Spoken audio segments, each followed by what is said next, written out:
তো তখন এই ছাত্রলীগ আওয়ামী লীগের অনেকে আমাদের নিয়ে হাসি ঠাট্টা করতো, আমাদেরকে মারতো। আমরা তো সংখ্যায় কম ছিলাম, পিটাইতো। আমরা কি ভুলছিলাম? অনেক বন্ধু বান্ধব বলতো পাগল হয়ে গেছিস, শেখ হাসিনা আওয়ামী লীগ ছাত্রলীগের বিরুদ্ধে লাগছিস। ডিবির গারদে হাত ঝুলিয়ে মুখে তার মুখোশ পরিয়ে ঘন্টার পর ঘন্টা গজের লাঠি দিয়ে পিটিয়েছে আমাকে। আমাদের অসংখ্য নেতা কর্মীদেরকে নির্যাতন করেছে। আর কি বলবো জানেন, ঢাকা বিশ্ববিদ্যালয়ের পরে পাগল হয়ে গেছে না, শেখ হাসিনার পতন করবে, আওয়ামী লীগের পতন হবে, এই যে স্বপ্ন দেখবে না। বাংলাদেশে আওয়ামী লীগ আর বিএনপি এর বাইরে কোন রাজনৈতিক দল হবে না, এর বাইরে কিছু হবে না।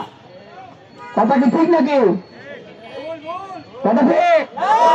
কথা ভুল? কথা ভুল। দেখেন, আমরা বিএনপির শত্রু না, যুবদল, ছাত্রদল, কৃষক দল, শ্রমিক দল, আমরা তাদের শত্রু না।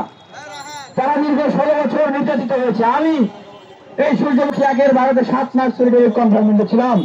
বর্তমান যুবদলের যিনি কেন্দ্রীয় সভাপতি আব্দুল মোনায়েম মুন্না ভাই, উনি আমার উপরের তলায় ছিল, আমার প্রতি স্নেহশীষ আচরণ করেছে।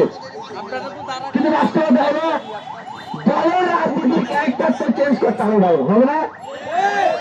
আপনি যত ভালো মানুষ হন, আওয়ামী লীগের সময় বলতাম ছাত্রলীগ আওয়ামী লীগ এমন একটা মেশিন, এটার ভিতরে কোন ভালো ছেলে মেয়ে ঢুকলেও কি হয়ে যায়, সন্ত্রাস ধর্ষণকারী হয়ে যায়।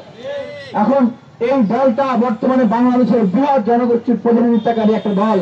তারা যদি তাদের ক্যারেক্টার না চেঞ্জ করে, ওইখানে ঢুকলে যদি একটা ভালো ছেলে মেয়ে সন্ত্রাস চাঁদাবাজ ধর্ষক হিসেবে বের হয়, তাহলে এর দায় কার?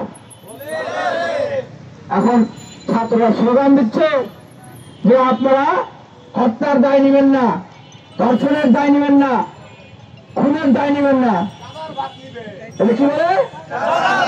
চাঁদার ভাগ নেবেন। চাঁদার ভাগ যদি নেন, এগুলো দায় নিতে হবে না? দেখেন, আমরা আজকে ঘোষণা দিচ্ছি সমগ্র বিপ্লবী ছাত্র জনতার উদ্দেশ্যে, আজকে থেকে টিএসসিতে একটা স্কোর বোর্ড করে দেওয়া হবে। কি করা হবে? ক্রিকেট খেলা যেরকম স্কোর বোর্ড দেখেন, স্কোর বোর্ড হবে। সেই স্কোর বোর্ডে 5 আগস্ট পরবর্তী সময়ে কোন রাজনৈতিক দলের হাতে কতজন খুন হয়েছে সেটা সেইখানে লেখা থাকবে।